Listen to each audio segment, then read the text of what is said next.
الحمد لله نحمده ونستعينه ونستغفره ونعوذ بالله من شرور انفسنا ومن سيئات اعمالنا من يهده الله فلا مضل له ومن يضلل فلا هادي له اشهد ان لا اله الا الله وحده لا شريك له واشهد ان محمدا عبده ورسوله لا نبي بعده ولا رسول بعده اما بعد Ikhwah Allah Ta'ala jami'an. Kembali Allah Subhanahu Wa Ta'ala mempertemukan kita semua di tempat ini guna untuk melaksanakan kebaikan-kebaikan, ya.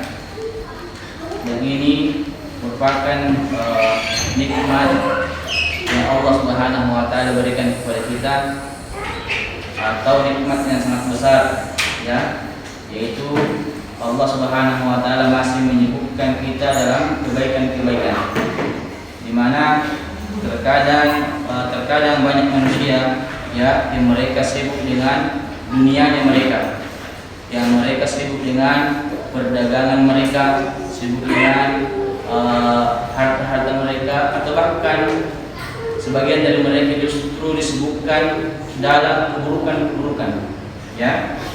Dan alhamdulillah kita disebutkan oleh Allah Subhanahu Wa Ta'ala dalam kebaikan, yaitu dengan menghadiri majelis-majelis ilmu seperti ini, ya. Dan kita menggantungkan hati-hati kita kepada masjid-masjid Allah Subhanahu Wa Ta'ala. Dan ini merupakan tanda atau orang-orang yang akan diberikan naungan oleh Allah Subhanahu Wa Ta'ala di hari kemudian. Karena Rasulullah SAW mengatakan, ya, sab'atun yudhilluhumullahu fi dhillihi la dhilla illa yawma la dhilla illa dhilluh, ya. 7 golongan manusia atau 7 sifat manusia yang dimana Allah Subhanahu Wa Ta'ala akan memberikan naungan kepadanya di hari kemudian, di mana tidak ada naungan kecuali naungan dari Allah Subhanahu Wa Ta'ala. Rasulullah SAW menyebutkan di antaranya syabun nasya'a fi ibadatillah, ya, seorang pemuda yang tumbuh dalam beribadah, dalam ketaatan kepada Allah Subhanahu Wa Ta'ala. Dan juga disebutkan bahwasanya rajulun qalbuhu mu'allaqun bil masajid, ya, atau Nabi SAW, atau seorang lelaki yang hatinya bergantung kepada masjid Allah Subhanahu Wa Ta'ala, ya. Ini diantara 7 golongan yang akan diberikan naungan oleh Allah Subhanahu Wa Ta'ala, yang dimana tidak ada naungan kecuali naungan darinya, ya. Dan semoga Allah Subhanahu Wa Ta'ala menjadikan kita dalam golongan-golongan tersebut, ya, menjadikan kita dalam golongan-golongan tersebut yang kita tumbuh dalam ketaatan kepada Allah Subhanahu Wa Ta'ala. Kemudian hati-hati kita menjadi hati yang selalu bergantung, ya, selalu ingin untuk menuju ke masjid. Dan ini merupakan bentuk kenikmatan yang sangat besar kepada kita semua, yang dimana Allah Subhanahu Wa Ta'ala masih memberikan kepada kita hati yang selalu bergantung kepada masjid. Kemudian Allah Subhanahu Wa Ta'ala menyibukkan kita dalam kebaikan-kebaikan, yang dimana banyak manusia yang mereka justru sibuk dengan dunianya, bahkan jauh lebih itu, yang mereka justru sibuk dengan kemaksiatan, ya. Maka dengan itu kita bersyukuri semuanya, sehingga dengan kesyukuran kita Allah Subhanahu Wa Ta'ala akan menambahkan nikmat yang jauh lebih besar, sampai kita berjumpa dengan Allah Subhanahu Wa Ta'ala. Baik, berhubungan karena malam ini adalah malam Ahad, sebagaimana biasanya kita akan melakukan atau melaksanakan ta'lim rutiniyah dengan membahas al-fiqhul muyassar fi dhul kitab was sunnah, ya, fikih praktis atau fikih yang mudah dengan penjelasan dari Al-Quran dan Sunnah Nabi Sallallahu Alaihi Wasallam. Ana harap ya peserta atau ikhwah membawa buku catatannya atau mungkin bisa membuka PDF-nya supaya bisa lebih memahaminya. Ada PDF mungkin disebar di grup ya, yang disebar oleh Ustaz Fadli. PDF-nya kita punya buku. Baik, sebelum kita masuk ke bab atau bab yang keempat ya, tentang siwak dan sunnah-sunnah fitrah atau sunnah naluri tabiiyah, kita ingin murojaah dulu, murojaah dari apa yang telah kita ambil sebelumnya. Penanggung jawab ada hadiah.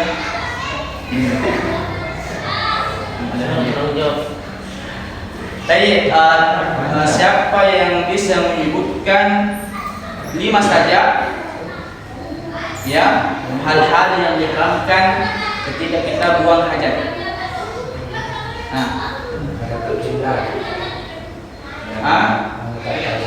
Menghadap kiblat itu bukan diharamkan ya. Ya.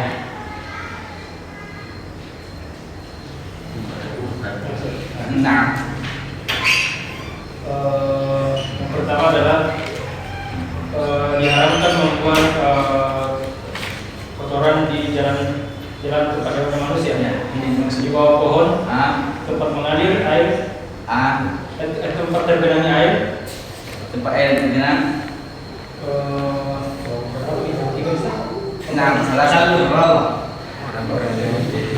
berteduh,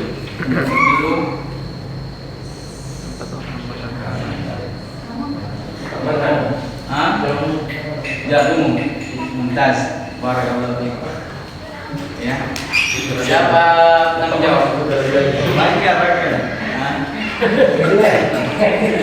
Baik, ini ya ada beberapa hal-hal yang diharamkan bagi orang yang hendak membuang hajatnya. Di antaranya yang disebutkan, kami menjelaskan yang dimaksud dengan mawadil miyah, ya, mawadil miyah, tempat mengalirnya air.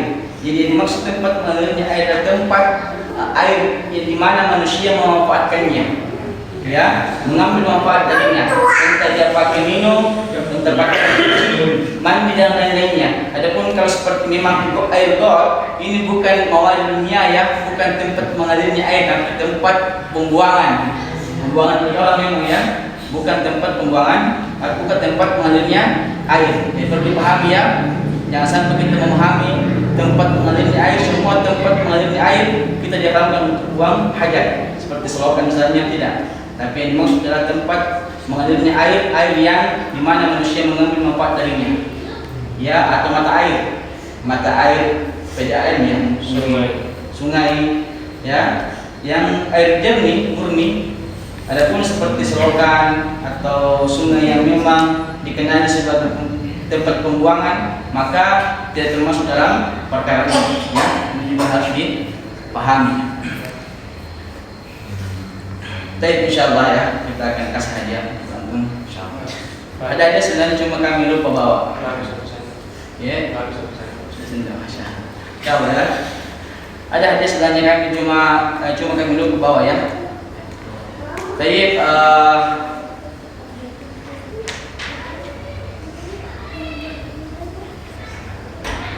kemudian hal-hal yang dimakruhkan. Siapa yang disebutkan 2 perkara yang dimakruhkan untuk kita lakukan saat kita membuang hajat.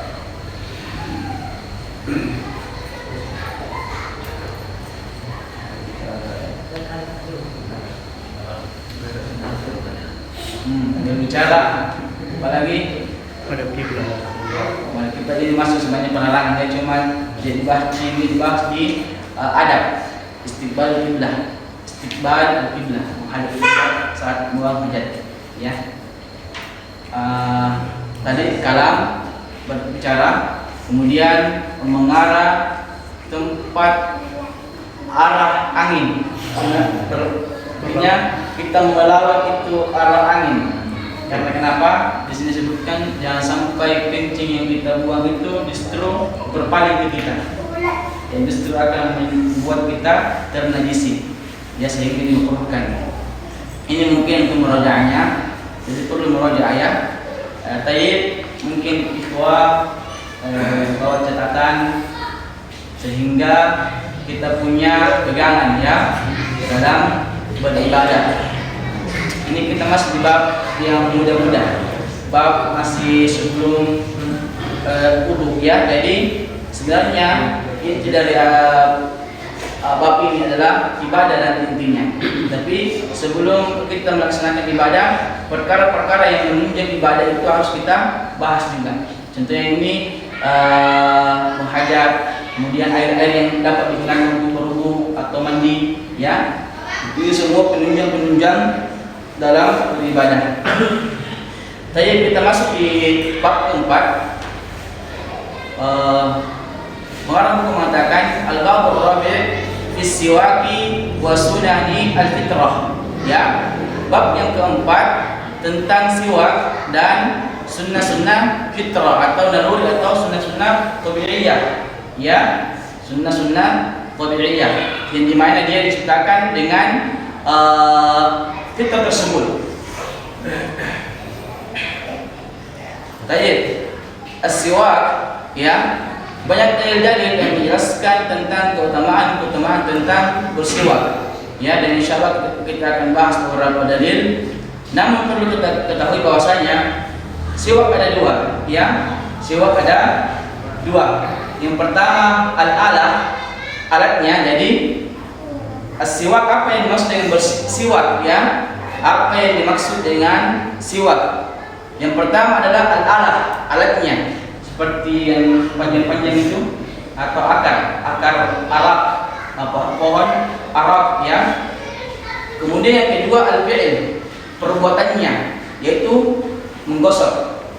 Ya, walaupun ulama berbeda pandangan tentang ini, apakah yang dimaksud dengan siwak alatnya ataukah al-fi'ilnya, perbuatannya, yaitu perbuatan yang bisa menyampaikan kita kepada tujuan. Ya, alladhi yahsuluna atau yusiluna ilal maksud, yaitu perbuatan yang menyampaikan kita kepada maksud. Apa itu maksudnya?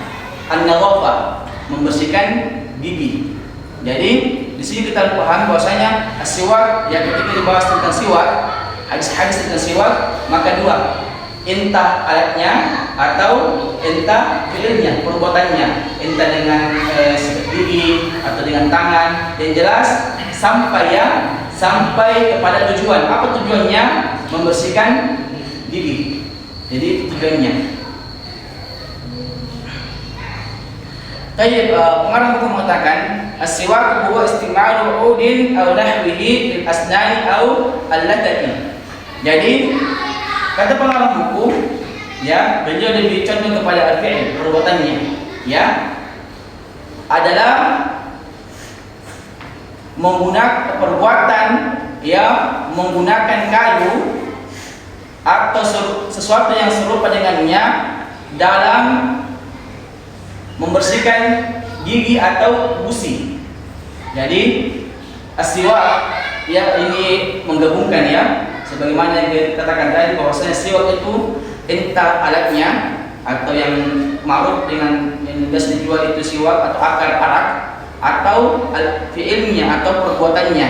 Maka beliau mengatakan siwak adalah penggunaan kayu, udin, akar kayu, au nahwihi bil asnani au latati, penggunaan kayu atau sesuatu yang serupa dengannya pada gigi atau pada gusi, liizalati ma ya'luqu bihima min al-at'imati war-rawaih ya, untuk menghilangkan atau mengangkat sesuatu yang menempel kepada keduanya ya, kepada gigi dan gusi, baik berupa makanan ataupun sesuatu yang berupa bau.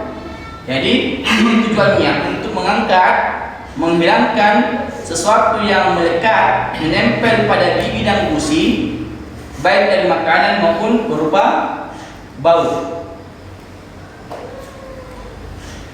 Baik, kemudian masuk di pembahasan kata pengarang buku Al-Mas'alatul Ula hukmuhu. Pembahasan yang pertama, hukum tentang siwak. As-siwaku masnunun fi jami'il awqat. Bersiwak, ya, menggosok gigi entah pakai akar kayu, pakai alatnya atau dengan sesuatu selain darinya yang bisa menghilangkan bau atau bisa menghilangkan sesuatu yang menempel pada gigi merupakan sunnah Nabi Shallallahu Alaihi Wasallam di setiap waktu, ya, di setiap waktu. Hatta as-sha'im law tasawwaka fi hali siyamihi fala ba'sa lidzalik sawa'un kana awwalan nahari aw akhirih. Ya, bahkan orang yang berpuasa jika saja dia bersiwak menggosok giginya dalam keadaan dia berpuasa, maka itu perkara yang tidak mengapa. Fala ba'sa lidzalik. Ya, baik dia lakukan di awal siang atau di pagi hari, ya, ataukah dia lakukan di akhir hari, di sore hari. Ya, pengarang buku mengatakan bahwasanya orang yang berpuasa ketika dia menggosok giginya, maka perbuatan ini adalah perbuatan yang tidak mengapa. Ya, baik dia lakukan di awal hari, pagi hari sampai siang hari atau di sore hari. Ya, walaupun ada ulama yang mengatakan dimakruhkan, ya, yang ma'ruf kita ketahui, yang kita pelajari bahwasanya dimakruhkan, ya. Namun katakan kita memacu atau berpacu kepada kitabnya, ya. Lianna Nabi sallallahu alaihi wasallam rabbaba fihi targhiban mutlaqan. Kenapa demikian? Karena Nabi sallallahu alaihi wasallam memerintahkan, mengarahkan dalam bersiwak ini, dalam perkara siwak dengan perintah yang umum, dengan pengarahan yang mutlak tanpa dibatasi dengan waktu dan keadaan, ya. Walam yuqidhu biwaqtin duna akhar.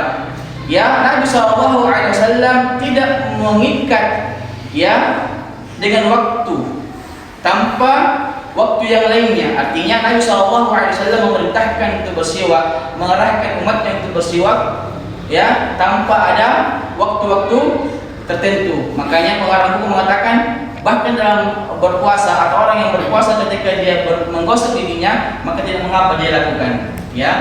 Namun kita katakan walaupun ada ulama yang mengatakan makruh, ya, ketika dilakukan di awal nahar, di siang hari atau sebelum sore, ya. Haitsu qala sallallahu alaihi wasallam, ketika Nabi sallallahu alaihi wasallam mengatakan as-siwaku mutahharun mutahhiratun lil fami mardatun lirabbi, ya. Nabi sallallahu alaihi wasallam mengatakan bersiwak, ya, kita katakan tadi siwak ketika di hadis mengatakan as-siwak, maka kita ambil dua pemanaan, dua pengertian, dua ta'rif, yaitu entah alatnya atau entah fi'ilnya atau perbuatannya, ya. Makanya mengatakan as-siwaku mutahhiratun lil fami mardatun lirabb, ya. Siwak itu atau menggosok gigi merupakan pencuci atau pembersih mulut dan juga sesuatu yang diridhoi oleh Allah Subhanahu wa taala. Jadi bersiwak merupakan perbuatan yang akan mendatangkan keridhaan Allah Subhanahu wa taala dan juga akan mendatangkan apa? Kebersihan. Nanti kita akan sebutkan insyaallah. Wa qala sallallahu alaihi wasallam, Nabi mengatakan, laula an asyqa ala ummati la amartuhum bis-siwaki 'inda kulli salatin. Seandainya bukan karena kekhawatiranku, ya, akan memberatkan umatku, maka aku akan memerintahkan mereka untuk bersiwak setiap hendak mereka melakukan salat, ya. Jadi ini hampir-hampir Nabi sallallahu alaihi wasallam memberikan perintah, ya, dan kita katakan bahwasanya al-amru yaqtadi al-wujub, perintah yang menunjukkan suatu kewajiban, Ya, jadi hukum asal dari sebuah perintah adalah wajib sampai datang qarina penimbang atau sesuatu yang mengalihkan maknanya kepada sunnah. Jadi Nabi mengatakan, "Laula an asyqa ala ummati la amartuhum bis-siwaki 'inda kulli shalatin."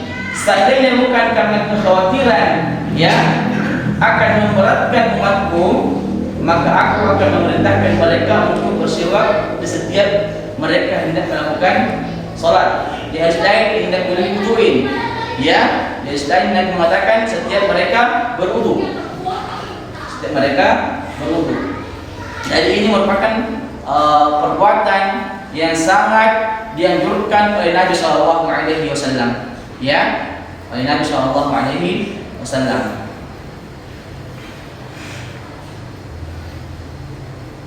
Baik. Pembahasan yang kedua, kapan dia menjadi lebih ditekankan bersiwaknya atau perintahnya lebih ditekankan? Pengarang buku mengatakan wa yata'akkadu 'indal wudu'i, ya, ditekankan untuk menggosok gigi ketika melaksanakan wudu, ya, walaupun tanpa alatnya, tanpa alat atau tanpa sikat gigi, maka boleh dengan tangan. Yang penting tangannya itu agak kasar, ya, artinya bisa sampai kepada apa tadi kita katakan al-maksud, tujuan dari siwak. Apa tujuannya tadi? Menghilangkan bau atau menghilangkan sesuatu yang menempel di gigi. Maka ketika berwudu, ya, kita masukkan dan gosok, ya. Tangan kanan, tangan kiri, kanan, kiri. Boleh keduanya. Tapi wallahu a'lam, ulama yang memandang ini merupakan ibadah. Apabila menggosok gigi adalah ibadah tertentu atau suatu ibadah, maka dia menggunakan tangan kanan. Orang yang memandang ini adalah an-nadhafah, membersihkan, maka menggunakan tangan kiri, karena dianjurkan membersihkan, ya, kita menggunakan tangan kiri, ya. Maka dalam perkara ini sangat luas pembahasannya, boleh tangan kanan, boleh tangan kiri. Jadi kapan ditekankan untuk bersiwak? Pertama ketika berwudu, wa inda intibahi minan naum, ya, ketika baru bangun dari tidurnya. Ini yang kedua, ya, ditekankan untuk bersiwak. Nanti akan disebutkan alasannya kenapa demikian. Wa inda taghayyuri raihatil fami. Yang ketiga, ketika bau mulut sudah mulai berubah, ya. Jangan pandang-pandang temannya, pandang-pandang diri sendiri, ya. Jadi kapan ditekankan perintah siwak? Pertama tadi ketika wudu, kedua baru bangun dari tidur, ketiga ketika bau mulut sudah mulai berubah. Wa inda qiraatil Quran, ketika membaca Al-Quran, maka ini ditekankan untuk berwudu, jangan sampai mengganggu Jibril yang sedang mendengarkan bacaan atau malaikat yang sedang mendengarkan bacaan Al-Quran kita, ya. Wa inda shalah, ya, berikutnya ketika salat, apalagi kalau salat berjamaah, apalagi kalau salat subuh, ya. Jadi kapan ditekankan perintahnya itu bersiwak? Di antaranya ketika hendak melakukan salat, baik sendirian, lebih-lebih lagi kalau salat berjamaah, apalagi kalau salat subuh. Jangan dikeraskan anginnya juga, ya, mengganggu temannya, tetangga tempat berdirinya. Ini juga, ya. Wa kada 'inda dukhul masjid wal manzil, dan juga ketika masuk masjid dan masuk rumah. Makanya ditekankan untuk bersiwak. Karena ada hadisnya, ya, dari Muqdam Ibn Syarih dan bapaknya, beliau mengatakan, ya, saat Aisyah, saya bertanya kepada Aisyah, Qultu bi ayyi syai'in kana yabda'u an-nabiy sallallahu alaihi wasallam idza dakhala baitahu. Ya. Dengan apa Nabi sallallahu alaihi wasallam mulai memasuki rumahnya? Dengan perbuatan apa Nabi sallallahu alaihi wasallam masuk ke dalam rumahnya? Maka Aisyah radhiyallahu anha mengatakan bisiwak, dengan siwak, ya, dengan menggosok gigi. Kemudian kapan juga ditekankan perintahnya bersiwak? Inda tulis sukut, ya, ketika banyak diam, ketika jarang berbicara, ya, jarang berbicara. Kenapa demikian? Wallahu a'lam. Dokter, ya, apakah ada pengaruh ketika jarang berbicara menimbulkan bau dari mulut kita bertambah atau bagaimana? Ya, seperti berpuasa. Orang yang berpuasa dia tidak makan, tidak minum, kenapa? Justru bau dari mulutnya itu lebih terasa dibandingkan tidak berpuasa. Wallahu a'lam, kedokterannya mungkin karena dari lambungnya. Jadi bau yang keluar itu orang yang berpuasa bukan dari mulutnya, bukan dari giginya, tapi dari lambung perutnya yang keluar. Itu, ya. Kemudian kapan ditekankan? Wasufratil asnan, ketika gigi sudah mulai menguning, ya, ini ditekankan. Tapi jangan ada gigi memang Allah ciptakan memang agak warna kuning, beda ya, beda antara dia karena kotoran atau dari bekas-bekas makanan dan gigi yang kuning. Memang ada, memang Allah Subhanahu wa taala ciptakan giginya putih, ada kuning memang. Jadi maksudnya adalah ketika warna kuning itu adalah warna yang disebabkan karena makanan, ya. Antum tahu insyaallah. Karena hadis-hadis yang berikutnya, karena hadithi as-sabiqah, ya, di hadithi as-sabiqah. Jadi penekanan ini apabila terjadi misalnya baru bangun tidur, bangun sudah mulai berubah, membaca Quran dan lain-lainnya yang disebutkan, ya, karena hadis yang telah berlalu. Wa kana Rasulullah sallallahu alaihi wasallam idza qama min al-laili yashud atau yashusu fahu bisiwak, ya. Nabi sallallahu alaihi wasallam apabila beliau bangun tengah malam untuk melaksanakan salat, maka dia menggosok mulutnya, ya, dengan siwak. Wal muslimu ma'murun 'inda al-ibadati wat taqarrub ila Allah. Seorang muslim diperintahkan untuk bersiwak ketika dia hendak melaksanakan ibadah dan mendekatkan diri kepada Allah Subhanahu wa taala, ya. Wal muslim ma'murun 'inda al-ibadati wat taqarrub ila Allah an yakuna 'ala ahsani halin min an-nadhafati wat taharati. Ya, seorang muslim diperintahkan apabila dia hendak beribadah, melakukan ibadah atau mendekatkan diri kepada Allah Subhanahu wa taala, ya, agar dia berada dalam keadaan yang paling baik, yang paling bagus, yang paling ahsan, ya. Di antaranya kebersihan dan juga kebersihan mulut.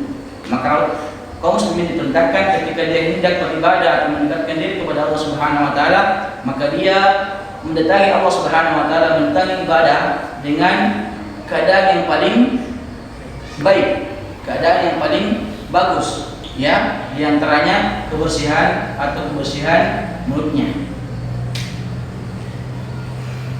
Kemudian pembahasan yang ketiga, bima yakun, dengan apa kita bersiwak, ya, di sini dibahas.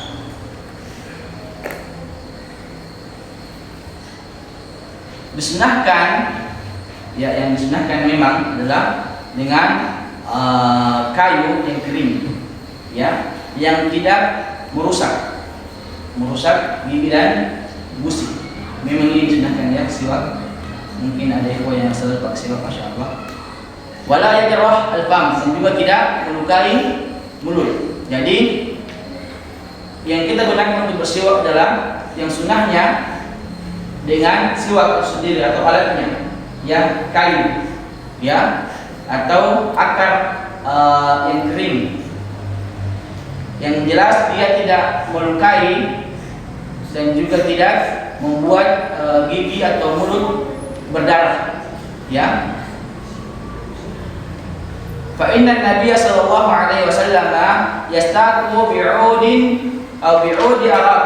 Karena Nabi sallallahu alaihi wasallam bersiwak menggosok giginya dengan akar atau kayu yang akar kayu arak. Memang ada ya yang mungkin ada yang bisa begini macam-macam. Jadi memang yang disunahkan adalah dengan menggunakan siwak atau alatnya, ya, alatnya. Walau ayatasawwaka biyadihi al-yumna awil isra wal amru fi hadha wasi'un.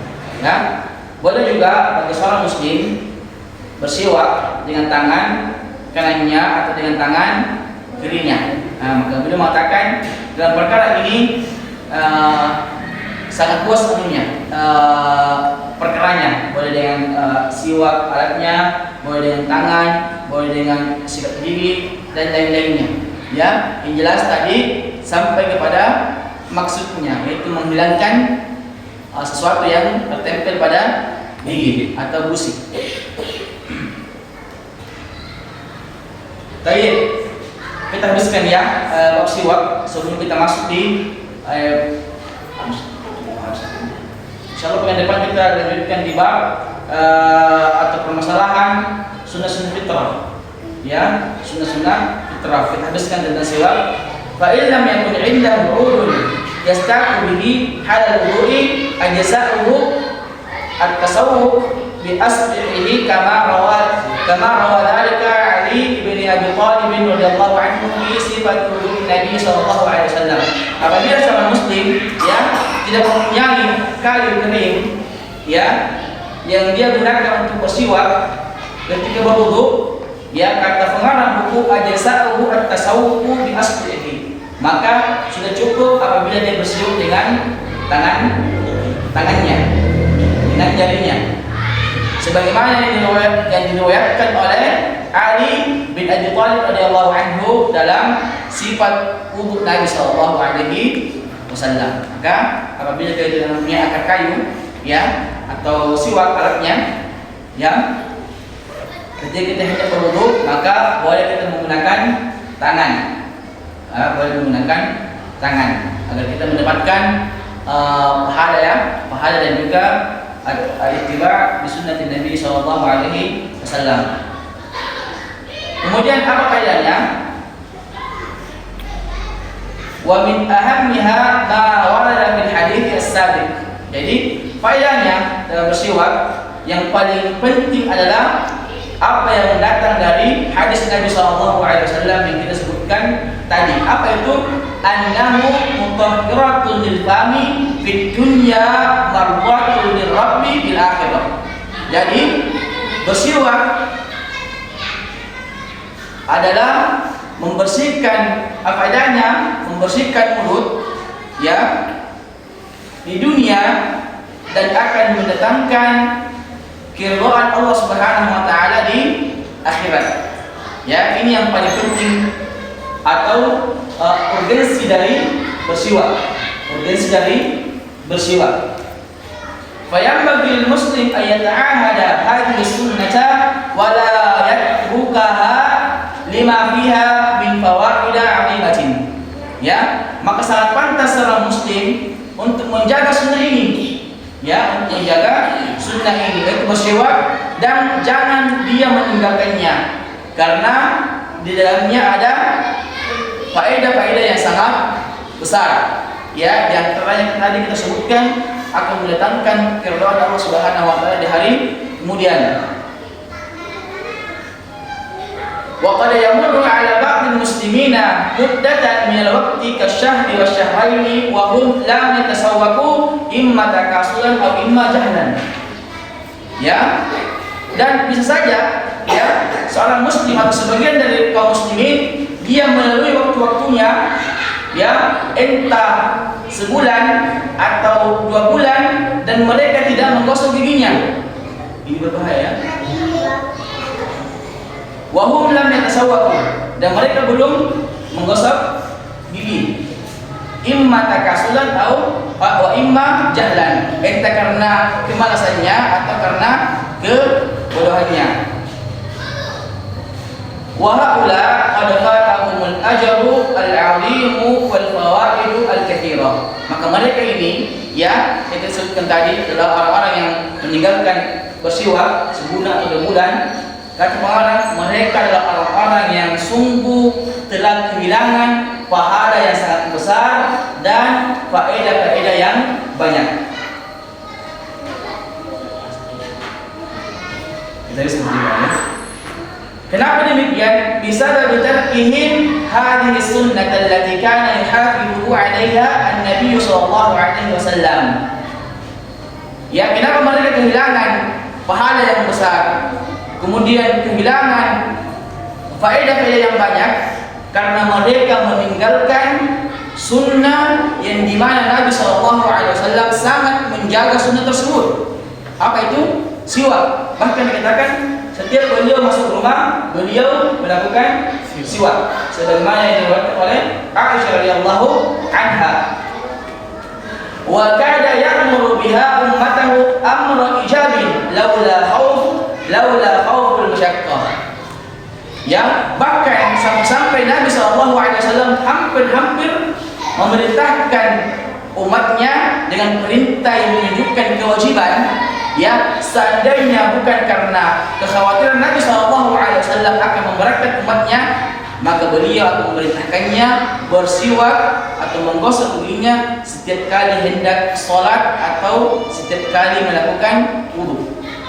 Ya, sebagaimana yang kita tadi bacakan di hadis Nabi SAW. Kemudian yang pada zakaru bahwa ada ukhra liswak, dan para ulama menyebutkan faedah-faedah yang lain ya tentang siwak. Minha annahu yuqawwi al-asnan, bahwasanya bersiwak itu akan menguatkan gigi, kemudian akan menguatkan gusi, ya, mengeraskan gusi, dan juga memperindah dan menjernihkan suara, ya, dan juga akan membuat hamba Allah Subhanahu wa taala menjadi lebih rajin. Jadi ini faedah yang lain yang disebutkan oleh ulama kita, bahwasanya ketika kita rajin menggosok gigi atau bersiwak, pertama dia akan menguatkan gigi dan juga akan menguatkan gusi dan juga akan memperindah suara dan akan menjadikan kita semakin rajin, semakin giat, ya, semakin giat. Apalagi dia berbicara, sahih, ya. Jadi kalau orang tidak mau berbicara, entah karena malu atau entah karena ini, ya. Kayak ada hadis bahasan juga, masya Allah, senang sekali ya. Insyaallah kita akan lanjutkan pembahasannya dalam bab ini pekan depan insyaallah taala di pertemuan kelima atau pembahasan kelima tentang sunnah-sunnah fitrah atau sunnah-sunnah tabi'iyah, ya, yang dimana Allah menciptakan kita dengan fitrah tersebut, yang antaranya berkhitan sunat dan lain-lain. Insyaallah kita bahas di pembahasan berikutnya. Atakhir atau muslim ma'ah Allah atau soal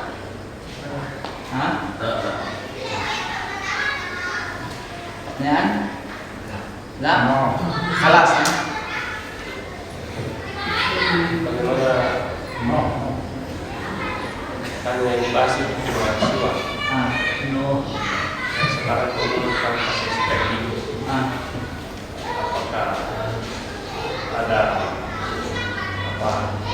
perbedaan yang keutamaan orang yang memakai siwak atau yang ini? Wallahu a'lam. Dari keutamaan sunnah sudah dikatakan bahwasanya ya kalau sunnah sebagaimana kemarin mengatakan usahakan an yakuna at-tasawwuf bi'ulin, ya, disunahkan untuk bersiwak dengan akar pohon atau pohon atau akar yang kering, ya, yang kering yang tidak merusak, ya. Ini yang pertama dari segi dibandingkan gosok gigi, sikat gigi ya. Kemudian dari segi kesehatan, wallahu a'lam, akar arak atau siwak araknya itu lebih memberikan kekuatan kepada gigi dan gusi dibandingkan soden dan yang lainnya. Namun yang ma'ruf indana yang lebih kita tahu adalah sikat gigi ya, sikat gigi. Wallahu a'lam. Ini dari segi kesehatan lebih menguatkan gigi kepada siwak ya dibandingkan pakai soden. Lebih mementingkan gigi. Kalau siwak itu lebih mementingkan gigi ya dibandingkan pakai soden. Wallahu a'lam. Dan juga lebih memudahkan tanpa pakai air. Kalau pakai sikat gigi kita kasih odol, kasih air, gosok pakai air lagi. Kalau akar kayu atau siwak sendiri alatnya ya, nah biar kita mau takbir bisa diseluar ya, bisa dipahami. Wallahu a'lam ya, pastinya ada kelemahan tersendiri ya. Namun itu yang baru kita, yang masyhur ya di kita dengan sikat gigi ya.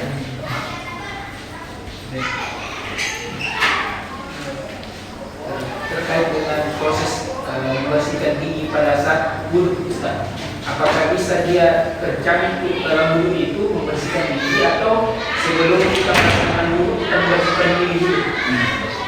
Baik, wallahu a'lam. Dalam hadis yang lain yang kita bacakan tadi, indah kulli sholatin, jadi selain indah kulli wudu'in, indah kulli wudu'in, setiap kali dia melakukan wudhu. Adapun prosesnya wallahu a'lam, apakah ketika dia memasukkan